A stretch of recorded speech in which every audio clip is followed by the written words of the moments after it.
Okay, everyone, welcome to an episode of On the Wrist from Off the Cuff. I have a cool review, guys, from the brand Merkur watch. They're a China-based brand, and this type of watch is an everyday dress watch. Some key common characteristics inside when you're looking for something that you can wear every day that still dresses up quite nicely. Of course, you're going to want to find that clean, classic aesthetic with a minimalist design and something, of course, that is sensibly sized. Now, whenever there are these brands where, they're typically not run by English speakers, they are going to have these really extended long names for the watches that are pretty much all based around SEO or search engine optimization. So the name of this watch is a bit laughable for those of us who do speak English as our native language, but it's the new Merkur manual automatic mechanical watch for men's Sapphire waterproof limited edition when the TV jumps. Yes, and this is the silver needle colorway, and it's Merkur's take on the classic everyday dress watch from their Yin Engraved series. These go for $129 direct, and although it doesn't have the best name, it's actually very impressive and I think really well designed, even, outside of the specs on paper. This review sample was kindly provided by the brand Merkur for this review, so I'll leave a link down in the description, so if you are interested in this particular piece.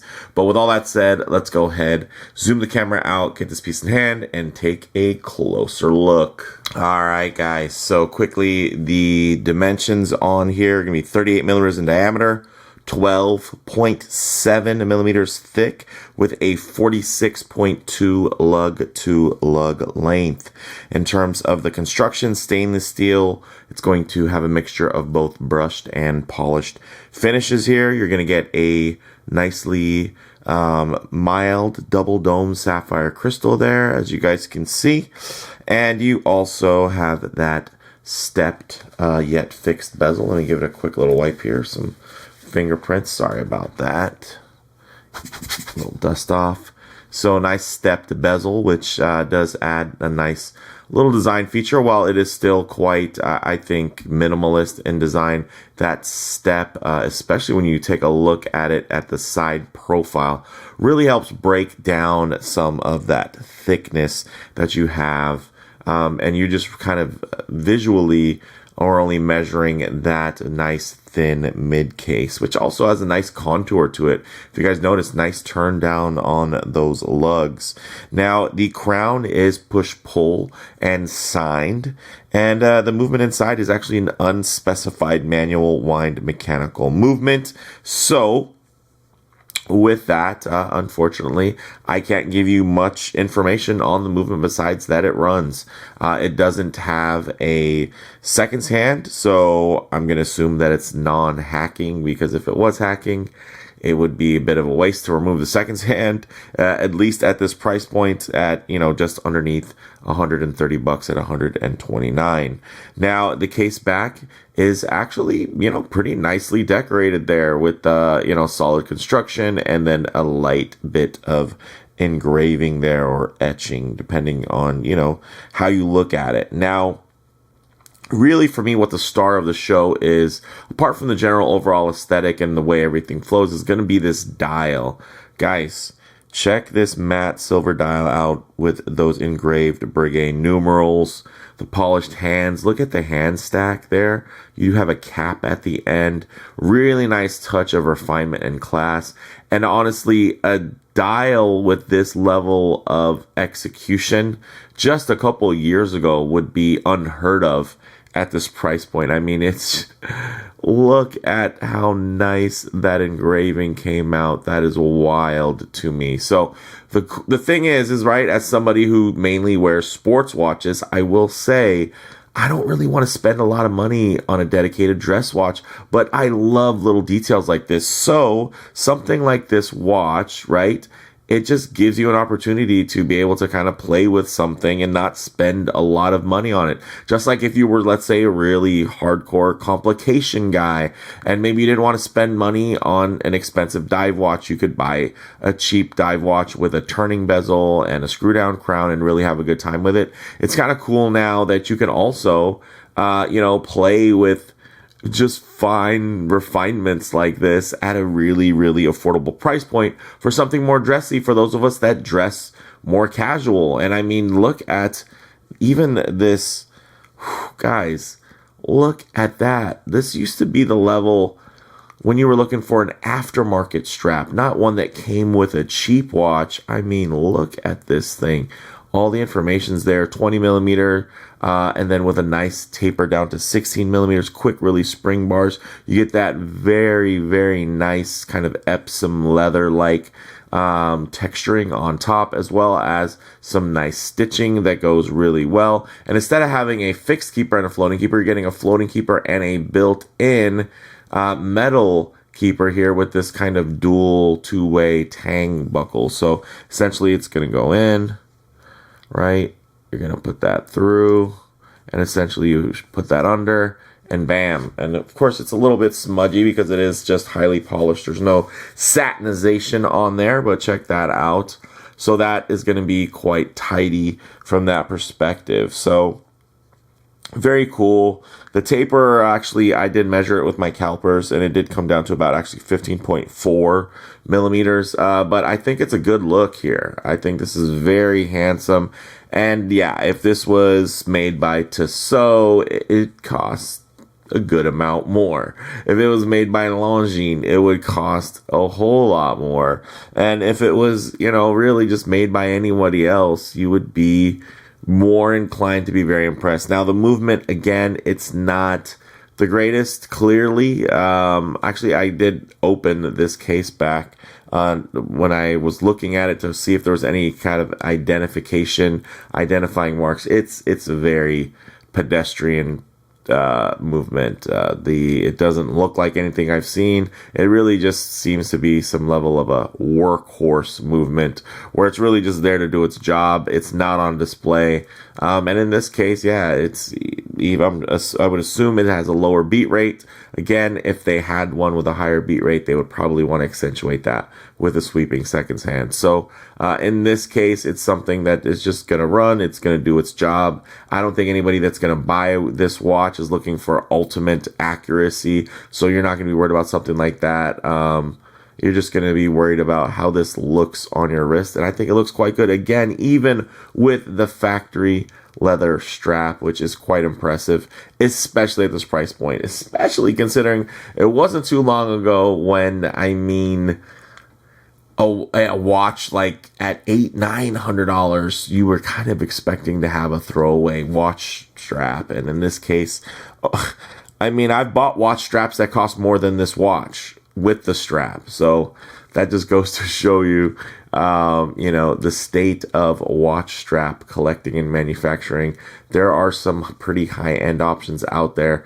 And I'm not saying this is like, you're going to take this off of this watch and you're going to put it on your Patek, or your JLC when you get home.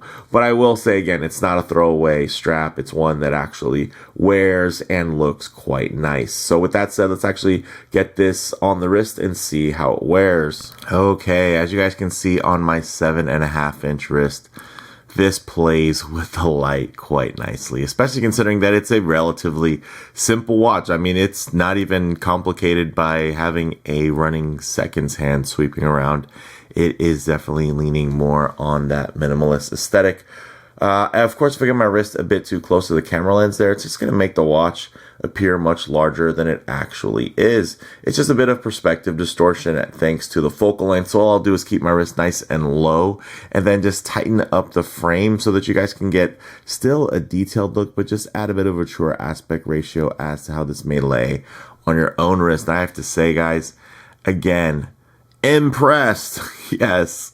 The fact that this is attainable, a dial like this that's so subtle and refined and handsome, is available for under $130. I mean, 129 bucks. That's just, look at the details in the engraving. And again, I'm sure if you really got down to some crazy macros, no, it wouldn't be comparable to, you know, something from a higher end manufacturer. But I have to say, again, I'm just impressed. They didn't have to make this like this. They could have done some pretty easy, you know, raised numerals or applied or even painted. But when they did this engraving, it just, again, it's targeting the enthusiast to appreciate something like this, but they're doing it at a price point where really casual watch buyers can buy something like this. You could buy this easily for a gift. And I think, you know, this could easily be the type of watch that gets, you know, somebody into learning more and collecting more on watches, just because of all these fine details that at a glance you might not notice, but the longer you look at it, just the more impressive it gets. So with that said, let's get it off the wrist, set up for some loom shots, low light transition, and closing thoughts. Did I say loom? I shouldn't have, because there is none, but I'll turn off the lights here and let's get the low light transition going. We'll get that just off camera, but we won't turn it all the way off because it'll just be pitch black because there is no loom. But one thing I do like to work in is going to be a bit of a low light transition, because you're not always going to be out in the middle of a field enjoying direct sunlight. A lot of times you're going to find yourself coming in out of buildings, walking underneath overhangs, or just hanging out underneath the shade of a tree. So it is nice to see what these colors, textures, and finishes render like in less than optimal lighting. And guys, you can see here, of course, that reflecting board is going to add a little bit of color in terms of those reflections, but in the real world, they would be not reflecting off of a dark studio office. They'd be reflecting off of your environment. So there would be a lot of colors there. So that's why I do that. I know some people might say they feel it's a bit distracting. For me, again, it's just to remind you that about the imperfection of just polished surfaces and the fact that they will reflect. So where you're seeing those textures and whatnot and other little iridescent hues, just know that, yeah, that could be reflecting off of, you know, your computer screen or a plant near your desk. So yeah, it's something to keep in mind. We'll get the lights back a little bit there. All right. So yeah.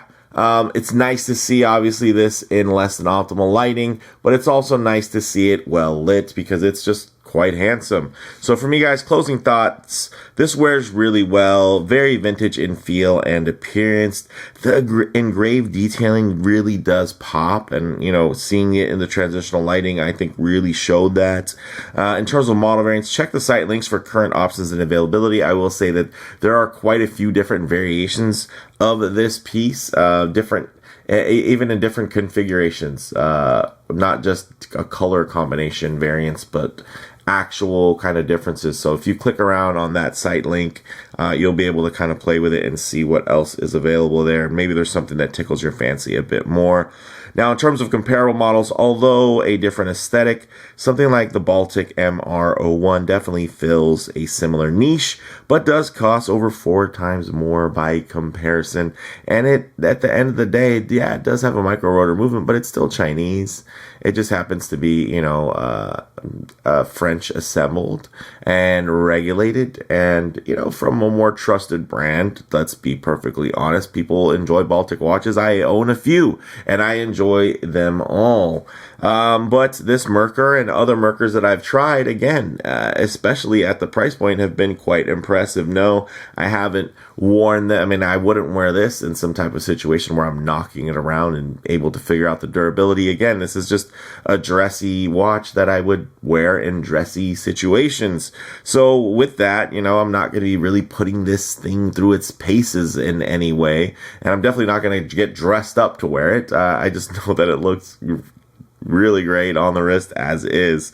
So for me, guys, bottom line, this is a lot of fun and a very stylish and super affordable package at just $129. So if you are interested, definitely check out those links. If not, no worries. I don't sell watches.